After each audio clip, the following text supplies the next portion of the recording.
Assalamualaikum warahmatullahi wabarakatuh. Alhamdulillahirabbil alamin.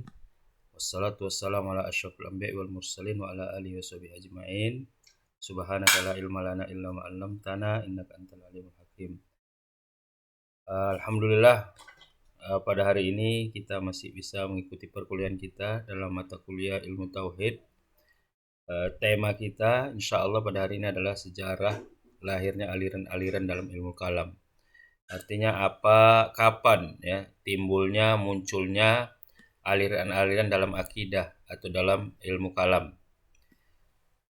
Baik, insyaallah kita akan membahas ini ya. Kalau kita lihat sejarahnya ini adalah bermula ketika tewasnya atau terbunuhnya Utsman bin Affan ya. Kita tahu bahwa Utsman bin Affan adalah di antara 4 khalifah Ar-Rasyidin itu yang paling lama memerintah ya. Kalau kita lihat Abu Bakar, dia memerintah hanya lebih kurang 2 tahun.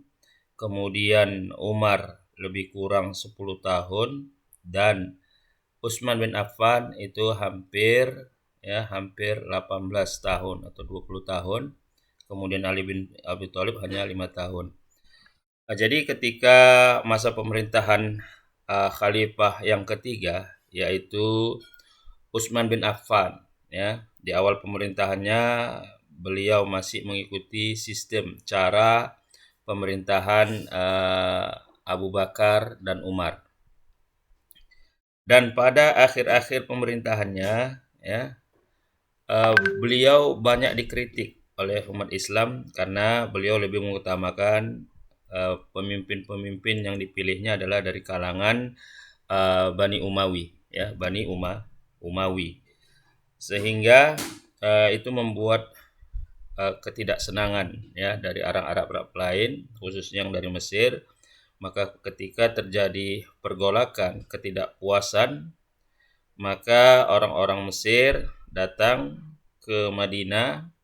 Kemudian mereka melakukan tekanan-tekanan kepada Utsman bin Affan sehingga puncaknya adalah ketika beliau terbunuh ya, ketika sedang membaca Quran dan Qurannya itu masih ada percikan darah Utsman bin Affan.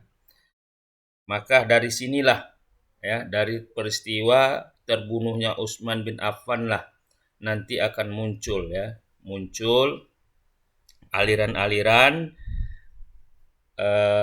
dalam akidah, dalam pemikiran. Nah, ini kita bisa lihat ketika Utsman bin Affan tewas terbunuh, kemudian para sahabat sepakat untuk mengangkat Ali bin Abi Thalib sebagai khalifah pengganti Utsman bin Affan. Semua sepakat membaiat Ali bin Abi Thalib, tetapi Muawiyah bin Abi Sufyan yang masa itu punya jabatan sebagai gubernur di Syria, di Syam, menolak untuk membaiat Ali bin Abi Thalib ya. Beliau mengatakan bahwa kami tidak bukan menolak Ali bin Abi Thalib sebagai khalifah, tapi kami ingin supaya orang yang membunuh Utsman bin Affan ini dikisos dulu, dihukum dulu, diadili dulu, baru nanti kita bicara tentang kepemimpinan Ali bin Abi Thalib. Kemudian Ali bin Abi Thalib tidak mendengar ya, karena dianggap bahwa Muawiyah ini tidak loyal ya, tidak mau tunduk, tidak mau taat kepada perintah khilafah yang sah. Sehingga akibat dari itu muncullah pertempuran yang besar di antara dua kelompok umat Islam ya. Satu kelompok ya yang dipimpin yang loyal kepada Ali bin Abi Thalib, kemudian kelompok orang-orang yang loyal kepada Muawiyah bin Abi Sufyan, Amr bin As ya. Kemudian terjadilah peperangan antara Muawiyah bin Abi Sufyan dan Ali bin Abi Thalib. Maka ketika peperangan itu hampir dimenangi Ali bin Abi Thalib, Muawiyah bin Abi Sufyan dan Amr bin As memutuskan untuk mengajak berunding. Artinya kembali kepada kitab Al-Quran, supaya bertahkim, berhukumkan kepada Al-Quran. Kemudian mereka mengangkat Quran, menandakan bahwa perdamaian mereka minta, mereka pohon.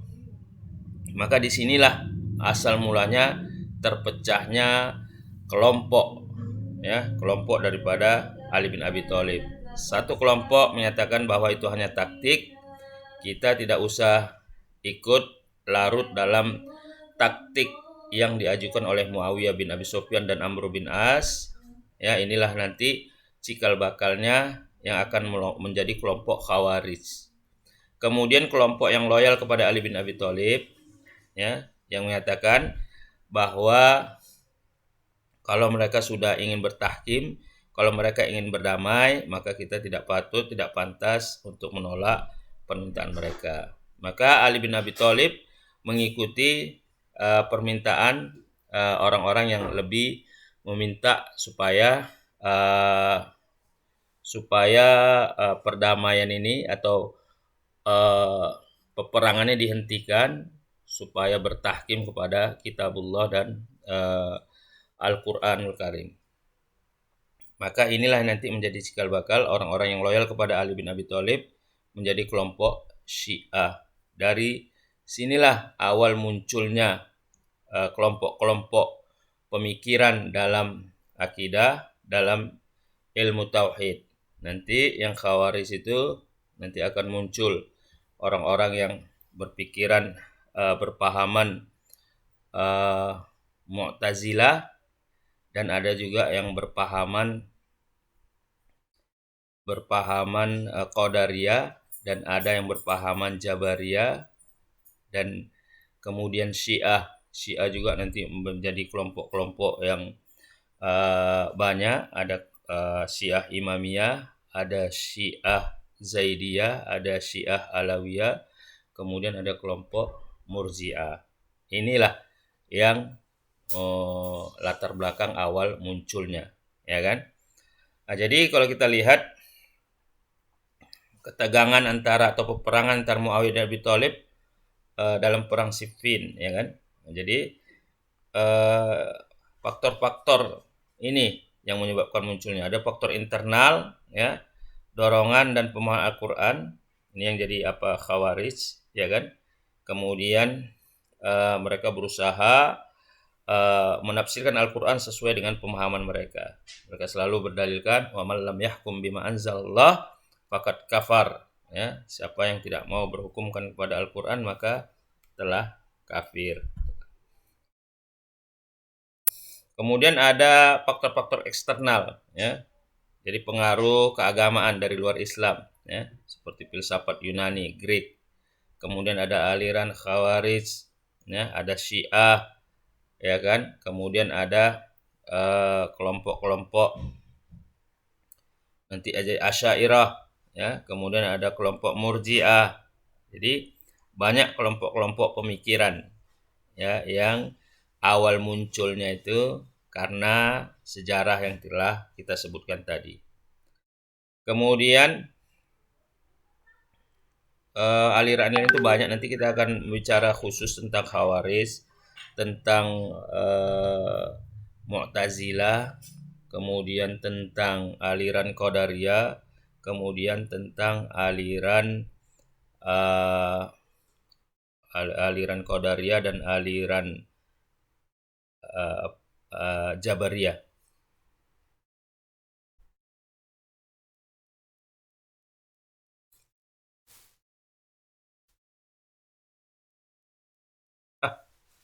Tak terekam.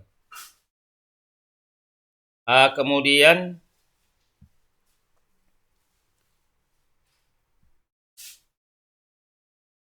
aliran-aliran inilah yang nanti mewarnai pemikiran-pemikiran di dunia Islam, ya kan? Di dunia Islam, karena macam-macam alasannya, macam-macam dalilnya. Umpamanya seperti Syiah umpamanya meyakini keesaan Allah, ya kan? Kemudian mereka punya konsep al